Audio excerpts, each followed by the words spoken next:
porque ustedes no pueden comprometerse por algo que ustedes no están haciendo. Y si hay coacción, denuncien. Hoy en día tenemos ya todo un sistema, en el sistema de justicia, de denuncias, donde se manejan las denuncias anónimas para que puedan hacerse operativos para poder prácticamente identificar estos actos de corrupción. Creo yo que ya llegó el momento de decirle basta. ¿Y cuál es una de las mejores garantías para luchar contra este flagelo? Sergio Moro, que es un juez brillante en Brasil, que es profesor de la Universidad de Paraná y que viene luchando con el tema de la bajada, él decía, él nos ha dado una suerte de tips para luchar contra la corrupción. Y uno de los tips que él ha dado tiene que ver con la independencia. La independencia es un arma fundamental para luchar contra la corrupción, creo yo. La independencia de los órganos del sistema de persecución penal, así como la independencia del funcionario y servidor público. Creo yo que si hay algo con el cual no pueden meterse con respecto al funcionario público es con su independencia. Y la independencia háganla valer en todo terreno. Si este tipo de trámite no va, pues no va, díganlo y exprésenlo por escrito incluso. Y si viene un nivel de presión alto, pues denuncien, no queda otra. Porque la mejor garantía de su función es precisamente la independencia en la función pública. Y así que valga esta oportunidad para hacerles recordar de que ustedes tienen un arma fundamental para luchar contra este flagelo desde el puesto en donde están, que es la independencia en la función pública. Así como el juez tiene independencia en las decisiones que adopta, el funcionario público también debe defender su independencia en toda la función pública que despliega. Termino agradeciendo a la mesa de honor, y en verdad un honor estar en esta prestigiosa Universidad Nacional Mayor de San Marcos y presto para cualquier interrogante o inquietud. Muchas gracias.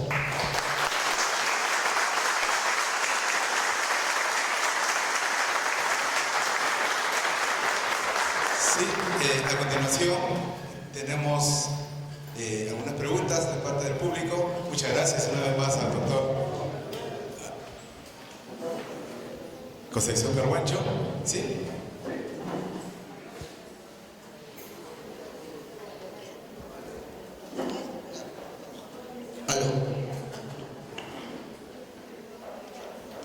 Luego de haber escuchado la magistral conferencia del doctor Carhuancho, nos han llegado a la mesa 3 interrogantes que quisiéramos presentarle para que brevemente le pueda dar una referencia de respuesta. Una de ellas es, ¿puede una medida cautelar suspender una sanción de inhabilitación impuesta por la Contraloría, caso corrupción de funcionarios región Callao? Muy bien. Este es un problema recurrente. En materia, cuando un funcionario público incurre en inconducta funcional, puede ser pasible de sanción administrativa y a la vez de sanción penal. En el plano administrativo se puede dictar una medida cautelar, es decir, puede ser suspendido del cargo mientras dura el proceso administrativo.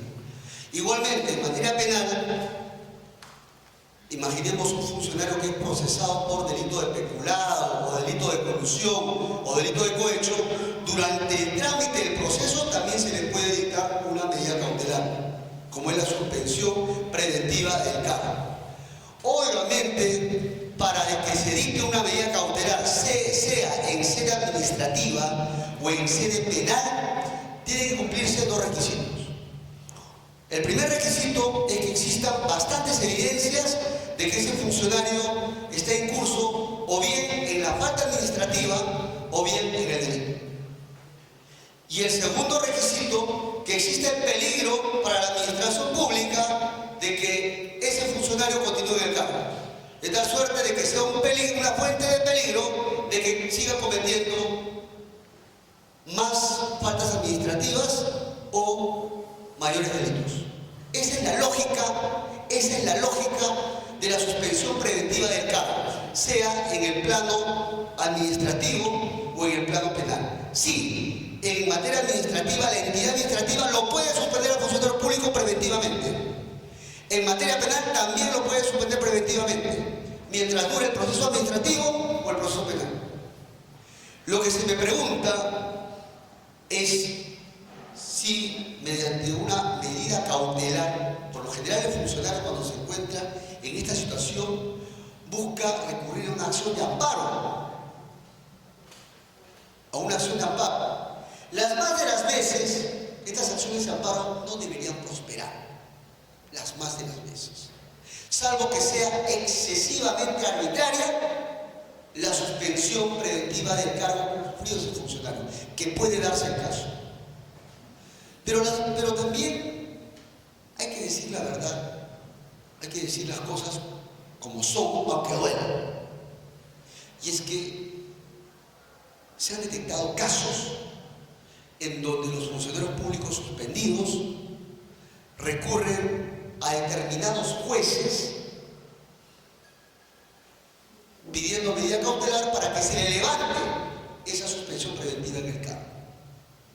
Y las más de las veces recurren a jueces que están en lugares distantes y a jueces supernumerarios.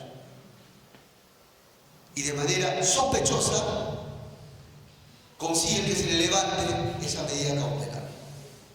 Sí, se han dado casos. Se han dado casos en los cuales, mediante medidas cautelares en amparos, se levantaban estas suspensiones administrativas.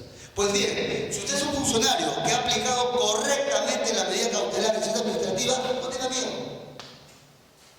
Si hay algo que debemos hacer es perder el miedo. Apele.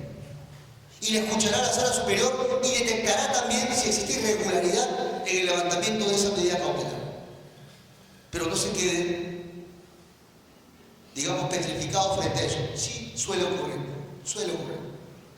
A mí, yo incluso he sido, en un caso de un gobernante regional, yo le había prolongado la prisión preventiva y resulta que un juez, en un amparo, ordenó su excarcelación. Sí, ordenó su excarcelación a un gobernador regional. Ordenó su excarcelación, incluso me mandó copias al Ministerio Público para denunciarla. Para denunciarme por conducta, por haber sido arbitrario en prolongar la prisión preventiva. ¿Saben cómo acabó la historia? Pues bien, este señor, este gobernador regional, sigue el proceso en libertad. Y el día que se le leyó la sentencia, que fue condenatoria, se escapó. ¿Saben dónde está? No ha habido. Por eso no se quede. Yo he continuado apelando y la instancia superior verá la situación y por cuestión de derecho se me tendría que dar la razón. No por mí, sino por el sistema de justicia. Así es que si usted es un funcionario público que lleva procesos administrativos, pues bien, evalúe. 2 requisitos para dictar una medida cautelar. Se tiene que suspender preventivamente. Obviamente que la suspensión preventiva es en casos graves, no es en casos sencillos. Me miró mal, no, eso no, ahí no funciona la suspensión preventiva. No me saludó el día de hoy, eso no da para una suspensión preventiva.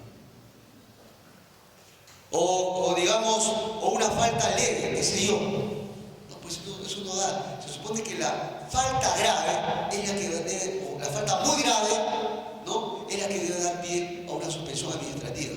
Porque solamente se suspende del cargo al funcionario público que ya constituye una fuente de peligro para la gestión pública. Muchas gracias. Acá voy a resumir 2 preguntas que coinciden. Bueno, primero quisiéramos expresarle un saludo por su onomástico que ha sido el día de ayer, doctor Carvancho. Sí. Corte plano, por favor.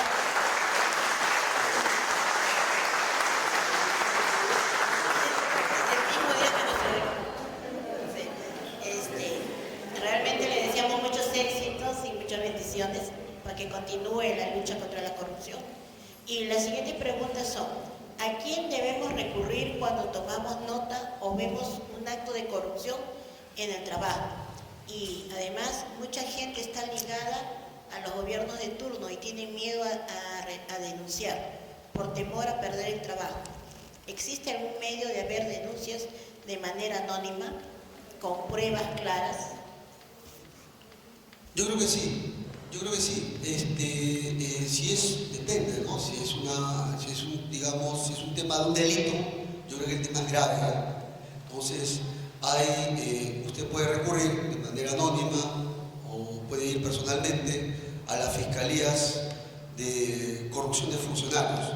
Las fiscalías de corrupción de funcionarios hoy en día funcionan en todos los distritos. Existe en el Callao, en Lima, en el Cono Sur, en el Cono Norte, en Lima Este, es decir, tenemos fiscalía de corrupción en varios distritos fiscales. Así es que si ustedes ven un acto de corrupción, denúncienlo y pueden comunicárselo al fiscal de corrupción. Y el fiscal de corrupción, ojo, está en la obligación de recibir vuestra denuncia de manera reservada. E incluso con un código. Ellos ya verán, digamos, cómo va eso. Y por lo general, cuando esto ocurre, reciben la denuncia y comienzan a hacer el seguimiento, ¿verdad?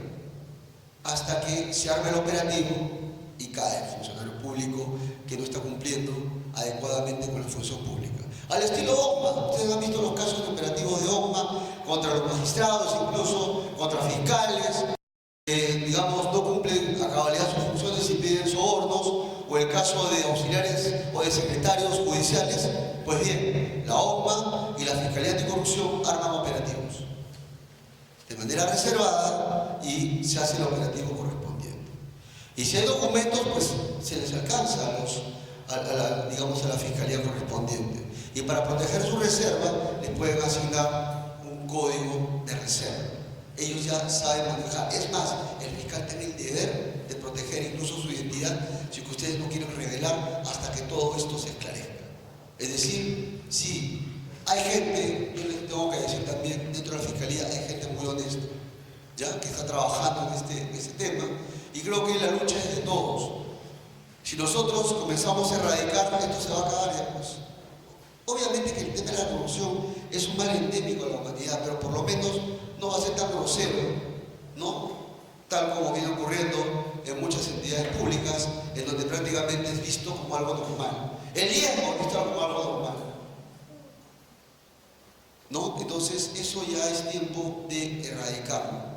Por eso que las obras públicas que tenemos tienen muchos problemas, mal construidas. Tenemos problemas, con que no, ni siquiera están mal construidas o ni siquiera se han terminado de hacer toda la obra, etc. Por eso ya es tiempo de denunciar todo este tema. Y además afecta un principio básico, la competencia. ¿Afecta o no la competencia? Pues bien, claro que sí. Aquellas empresas eficientes que están en el mercado, ¿acaso van a sentir el incentivo de ir a una contratación pública? No, porque van a saber de antemano que todo eso está arreglado. De esa manera se van a traer mejores inversiones para las obras públicas.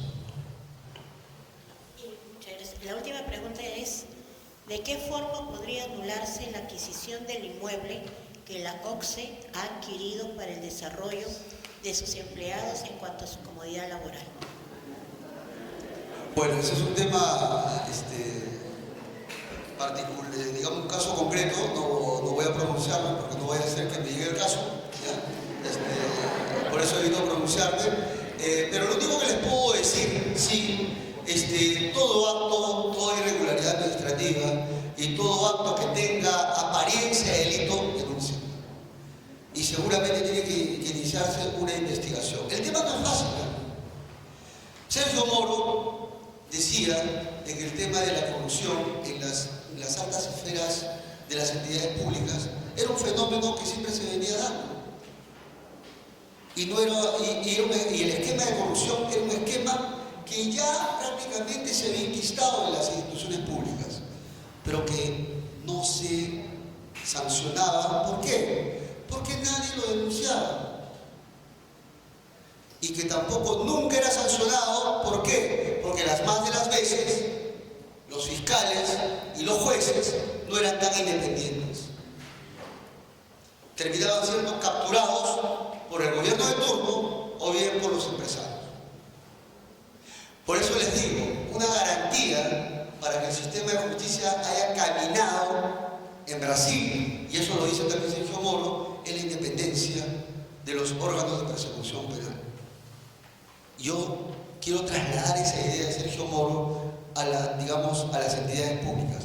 Yo creo que uno de los principios, una de las banderas, lucha contra la corrupción en las entidades públicas, es que el funcionario público se haga respetar como tal, enarbolando su independencia en la función pública. Porque no se debe a nadie, se debe a la función pública. No hay nada más sagrado que defender la función pública y llegar a tu casa después de un día de chamba, sentarte con tus hijos y compartir el pan con tus hijos. Sí, pues tú eres súper endeudado, sí, acá, ¿no? ¿Quién no vive endeudado? Es normal en la vida, pero uno debe tratar de vivir de manera honesta. Creo que la honestidad es uno de los valores que debemos rescatar en la función pública. Deseamos invitar a... Bueno. Sí. A ver. La voy a leer las preguntas porque nos falta el tiempo y el doctor está mucho tiempo. A ver, primero, ante todo, muchas gracias por la conferencia. ¿Y cómo lograr la independencia del servidor público sin perjuicio de ser retirado de la institución en que trabaja? ¿Puede existir una organización fiscalizadora que vele porque se cumplan las funciones de servidores públicos y también de los funcionarios?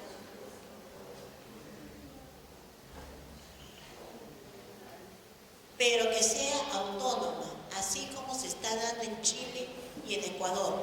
Han formalizado una institución que observa y fiscaliza inclusive las funciones del gobierno, sin tinte político. ¿Puede darse en el Perú?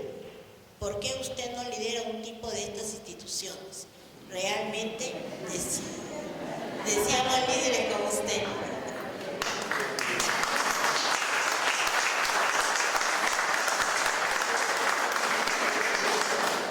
¿Qué opina sobre los cargos públicos, alcaldes, gobernadores, que se pretenden heredar a miembros de una misma familia? Y la tercera sería, ¿qué opina sobre los alcaldes que piden licencia para postular en otros distritos? Mire, varias preguntas bien interesantes. El tema de la independencia del servidor público. Pues bien, ahí es un tema, o del funcionario del servidor público, es un tema bien álgido, bien complicado, en verdad. Hay que ver el caso, tenemos servidores públicos que son contratados de momento, es decir, son contratados a plazo fijo, tipo CAS, es decir, por un tiempo. Por lo general, estos señores o hacen lo que se les dice o prácticamente los despiden. Bien complicado, ¿no?, que defiendan su independencia. Y el caso de los funcionarios y servidores públicos de planta, aquellos que tienen ya estabilidad laboral. Creo yo de que el tema de la independencia es mucho más claro y patente que se puede defender en los funcionarios públicos de planta. Porque ya son gente que está dentro de la carrera pública y solamente pueden ser retirados por falta de pago. Entonces yo creo que es una magnífica oportunidad para que cada uno de los funcionarios públicos haga defender o pueda hacer defender su independencia en la función pública. Yo creo que hay mecanismos a partir de la gente que está en la función pública y que son trabajadores de planta. Creo yo que pueden trasladar, o mejor dicho, pueden canalizar toda la defensa de la independencia a través de sus gremios. Creo yo que sí se puede luchar, sí se puede enarbolar la bandera de la independencia en aquellos funcionarios de planta. Creo que es más patente, es más visible su defensa. Y de tal suerte de que si un funcionario público lo defiende, los demás tienen que apoyar, pues. posible que los demás se hagan al loco y prácticamente ajusticien a aquel que pretende hacer o que pretende defender su independencia en la función pública. Obviamente que en el caso de un servidor que está en casa es mucho más complicado, ¿no? Porque prácticamente ha entrado con la entidad pública, con el gobierno de turno, y las más de las veces debe servir a sus intereses, en donde prácticamente tiene anulada el tema de la independencia. Pero yo les digo una cosa, así no sea suplente, creo yo que debe morir de pie y con decencia. Yo, quien le habla, no solamente soy un magistrado titular, yo soy un magistrado suplente.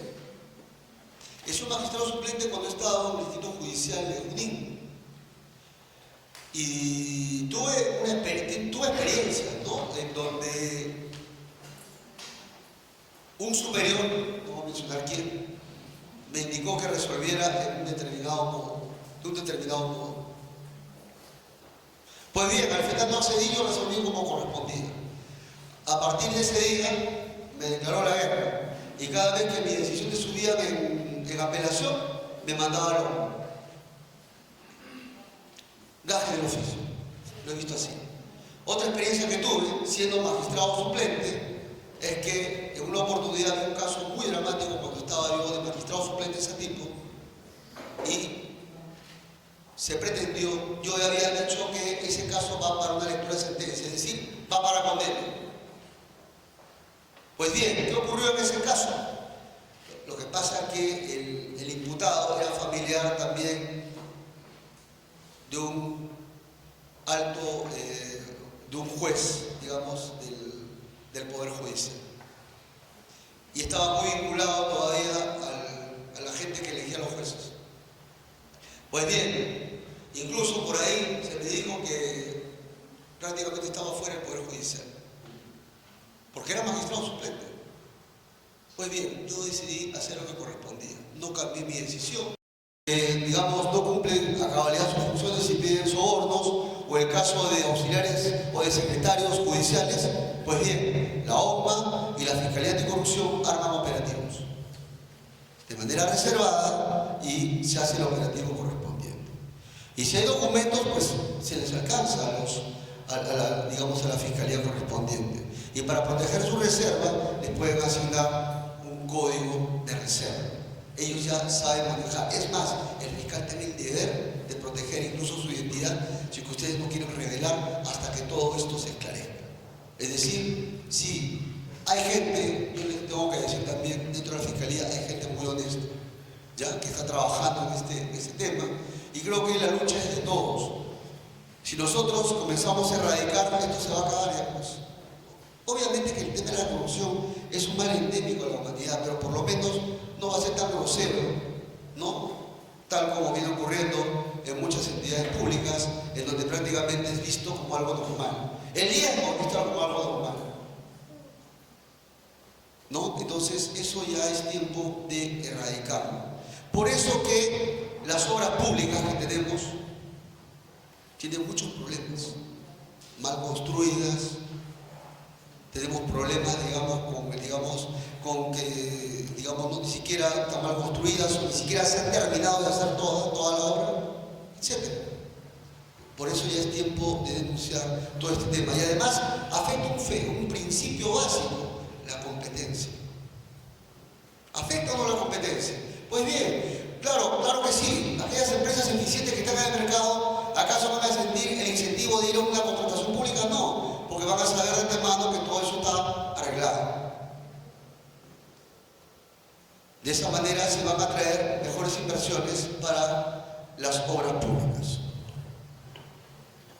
Muchas gracias. La última pregunta es, ¿de qué forma podría anularse la adquisición del inmueble que la OCSE ha adquirido para el desarrollo de sus empleados en cuanto a su comodidad laboral?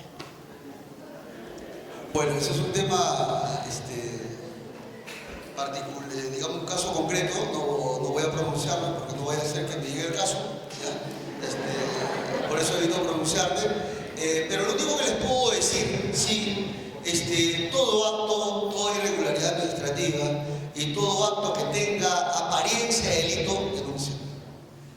seguramente tiene que iniciarse una investigación. El tema no es fácil, ¿no? Sergio Moro decía de que el tema de la corrupción en las altas esferas de las entidades públicas era un fenómeno que siempre se venía dando. Y el esquema de corrupción era un esquema que ya prácticamente se había enquistado en las instituciones públicas, pero que no se sancionaba. ¿Por qué? Porque nadie lo denunciaba. Y que tampoco nunca era sancionado. ¿Por qué? Porque las más de las veces los fiscales y los jueces no eran tan independientes. Terminaban siendo capturados por el gobierno de turno o bien por los empresarios.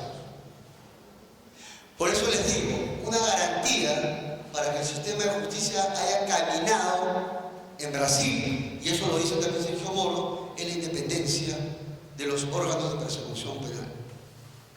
Yo quiero trasladar esa idea de Sergio Moro a las entidades públicas. Yo creo que uno de los principios, una de las banderas, lucha contra la corrupción en las entidades públicas, es que el funcionario público se haga respetar como tal, enarbolando su independencia en la función pública. Porque no se debe a nadie, se debe a la función pública. No hay nada más sagrado que defender la función pública y llegar a tu casa después de un día de chamba, sentarte con tus hijos y compartir el pan con tus hijos. Sí, pues tú eres súper endeudado, sí, acá, ¿no? ¿Quién no vive endeudado? Es normal en la vida. Pero uno debe tratar de vivir de manera honesta. Creo que la honestidad es uno de los valores que debemos rescatar en la función pública. Deseamos invitar a... Bueno. A ver. La voy a leer las tres juntas porque nos da el tiempo y el doctor está mucho tiempo.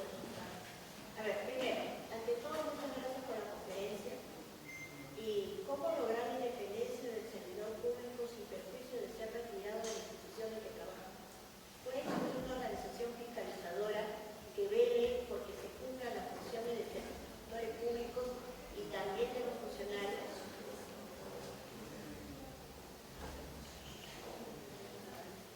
Pero que sea autónoma, así como se está dando en Chile y en Ecuador. Han formalizado una institución que observa y fiscaliza inclusive las funciones del gobierno, sin tinte político. ¿Puede darse en el Perú? ¿Por qué usted no lidera un tipo de estas instituciones? Realmente deseamos líderes como usted.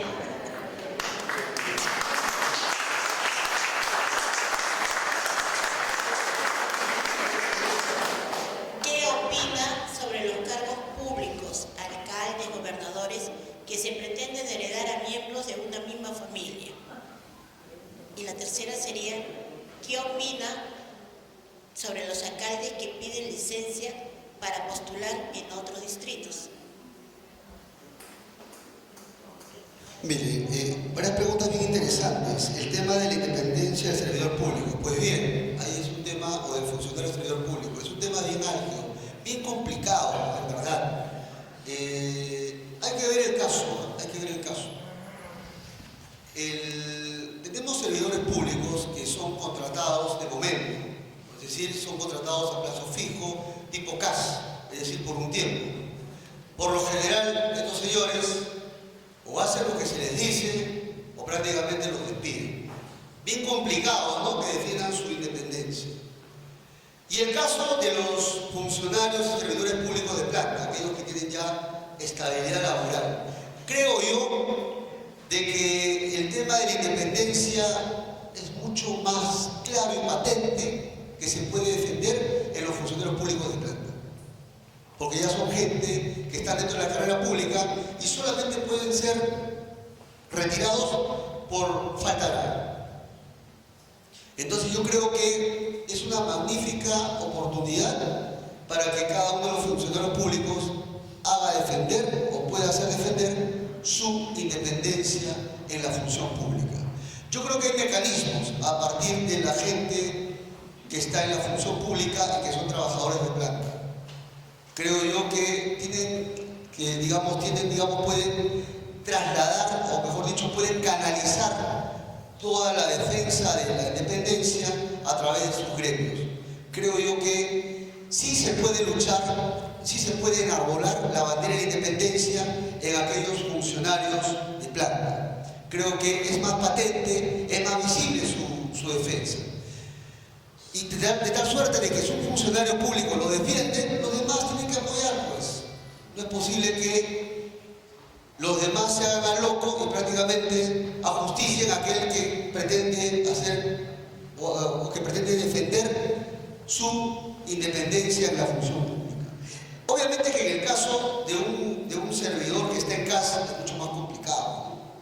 Porque prácticamente ha entrado con la entidad pública, con el gobierno de turno, y las más de las veces debe servir a sus intereses, en donde prácticamente tiene anulada el tema de la independencia. Pero yo les digo una cosa, así no sea suplente, creo yo que debe morir de pie y con decencia. Yo, quien le habla, no solamente soy un magistrado titular, yo soy un magistrado suplente. Es un magistrado suplente cuando he estado en el Distrito Judicial de Junín. Y tuve experiencias, ¿no? En donde un superior, no voy a mencionar quién, me indicó que resolviera de un determinado modo. Pues bien, al final no accedí, yo resolví como correspondía. A partir de ese día me declaró la guerra, y cada vez que mi decisión de subía en apelación, me mandaba al hombro. Gaje del oficio, lo he visto así. Otra experiencia que tuve, siendo magistrado suplente, es que en una oportunidad de un caso muy dramático, cuando estaba yo de magistrado suplente de ese tipo, y se pretendió, yo había dicho que ese caso va para una lectura de sentencia, es decir, va para condena. Pues bien, ¿qué ocurrió en ese caso? Lo que pasa es que el imputado era familiar también de un alto, de un juez, digamos, del Poder Judicial. Y estaba muy vinculado todavía a la gente que elegía a los jueces. Pues bien, incluso por ahí se me dijo que prácticamente estaba fuera del Poder Judicial, porque era magistrado suplente. Pues bien, yo decidí hacer lo que correspondía. No cambié mi decisión, la mantuve.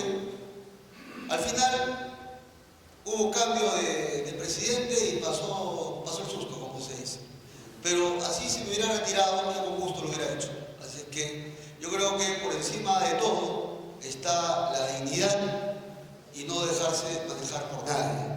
Yo creo que una de las cuestiones básicas que deben abordar un funcionario público, sea provisional y con mayor razón de planta, es defender su independencia.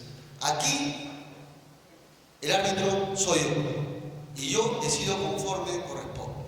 Punto. Sin ninguna presión de nadie, y menos para complacer a alguien. Creo que basta de todo eso. Sí, han habido de todo tipo. Si les contara, en verdad, algún día cuando tenga que retirarme, voy a escribir unas memorias que desimaginan, de verdad. Ojalá que tenga tiempo para escribirlas, en verdad, pero sí, se pasa de todo. Pero creo yo que lo más importante es mantener la independencia en la función pública. Sobre el tema de los cargos públicos, sobre si se puede heredar, y el tema de la licencia para volver a postular, ¿no? Miren, yo creo que la alternancia en el poder, yo creo que cuando un funcionario busca perpetuarse en el poder, ahí empiezan los problemas. Yo creo que siempre debe darse la alternancia en el poder. ¿Ya? Esto es cada vez que hemos asistido a un intento de perpetuarse en el poder, siempre han aparecido los problemas. En la historia del Perú tenemos un sinnúmero de casos. Y yo quiero citarles a alguien, y me ha hecho recordar, y justo yo estuve hace una semana en Cusco y hace una semana en la ciudad de Pucallpa, y básicamente se me preguntaba acerca de los sistemas, ¿no? El sistema acusatorio más garantista, ¿no? En un proceso penal, ¿no? Porque no hay que atropellar los derechos fundamentales versus el sistema inquisitivo que atropella derechos fundamentales y busca acabar con la inseguridad ciudadana. Pues bien, yo les decía que debe haber siempre en el mundo ha habido una alternancia en los sistemas. Siempre ha sido un ir y venir. Pues bien, esto me hizo recordar una disertación que dio Úrsula Carrión a propósito de Nietzsche y el agón griego. A mí me encanta la filosofía, ¿ya? Pero Nietzsche, en uno de sus textos filosóficos, rescató a los presocráticos, a los filósofos presocráticos. Y uno de los filósofos presocráticos que él rescató fue precisamente Heráclito. ¿Y Heráclito qué decía? Heráclito prácticamente pretendió explicar la realidad de las cosas, el devenir de las cosas, la physis, la naturaleza en sí misma, en base a los opuestos. Él decía que los opuestos, las fuerzas contrarias, explican la realidad de las cosas, explican la multiplicidad de las cosas y el cambio de las cosas, el devenir de las cosas. Lo explica prácticamente todo. De tal suerte que estas fuerzas opuestas, decía Heráclito, no deben entenderse de manera divorciada, sino deben entenderse como una sola unidad. Y él decía que a lo largo de la historia y del pensamiento filosófico y de la historia en sí misma, estas fuerzas van alternando en lo que se llama la supremacía del uno sobre el otro. De tal suerte de que en un tiempo una de las fuerzas se superpone a la otra, pasa el tiempo y la otra fuerza se superpone a la otra, y así va girando el devenir histórico. ¿Qué cosa es lo que trató de decir Heráclito? De que prácticamente decía de que todo debe estar en movimiento. Si una fuerza pretende aniquilar a la otra fuerza, se acabó el fuego. Porque siempre, las fuerzas opuestas tienen que estar en movimiento y en perpetua alternancia. ¿Qué quiero decirle con todo esto? De que creo yo que si se le hubiera preguntado a Heráclito acerca de la alternancia en el poder o el tema de perpetuarse en el poder, creo que él hubiera dado una respuesta sencilla al tema. Y él hubiera estado en contra, creo yo, de la tiranía, hubiera estado en contra de perpetuarse en el poder, hubiera estado en contra de todo mecanismo tendiente a perpetuarse en el poder de manera indirecta, directa, asolapada, encubierta o evidente. Porque para él todo tenía que estar en movimiento y cambiar y alternarse, y las fuerzas contrarias debían alternarse. Aplicando esta lógica al tema del poder, del uso del control del poder político, creo yo de que los cargos públicos no se heredan, pues. Tienen que estar en perpetuo movimiento, tienen que alternarse y tienen que llegar a manos de la gente más competitiva y más capacitada. Y el tema de la licencia para postular no es otra cosa que una sacada de vuelta para perpetuarse en el poder. Creo yo, a raíz de la crisis que hubo a nivel de gobiernos locales y gobiernos municipales y gobiernos regionales, es que se ha comenzado a evaluar el tema de la alternancia en el poder. Ustedes saben que a nivel de alcaldía se permite la reelección, igualmente a nivel de gobierno regional. Creo yo que el tema de la alternancia, el tema, digamos, de la reelección debe acabar. Porque de esa manera gira la rueda y permite que el otro te fiscalice. Y es de la rueda porque debe guiar el mundo. Así es que, sí, creo yo que los cargos públicos no se pueden heredar, menos pueden estar en manos de una dinastía. También creo de que el tema de la licencia para postular simplemente es una sacada de vuelta para mantenerse en el control del poder político. Y va en contra de la idea del movimiento y de la alternancia en el poder político. Muchas gracias. Muchas gracias. Muchas gracias, doctor Richard Concepción Carguancho. Por favor, a nuestro director del tercero, si tuviera la amabilidad, vamos a hacerle llegar unos presentes a nuestro expositor.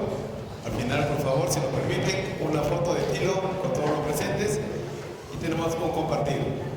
al final, por favor. El profesor Javier Cabrera le va a hacer entrega de unos presentes. Previamente, nuestro decano, el magíster Juan Carlos González Suárez, le va a hacer entrega de diploma.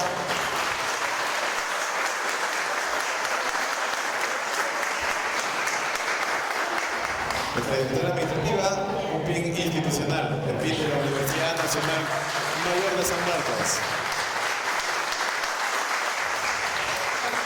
Y nuestro director del Centro de Extensión Universitaria, que va a hacer entrega de unos presentes que identifican a nuestra universidad, la Universidad Nacional Mayor de San Marcos.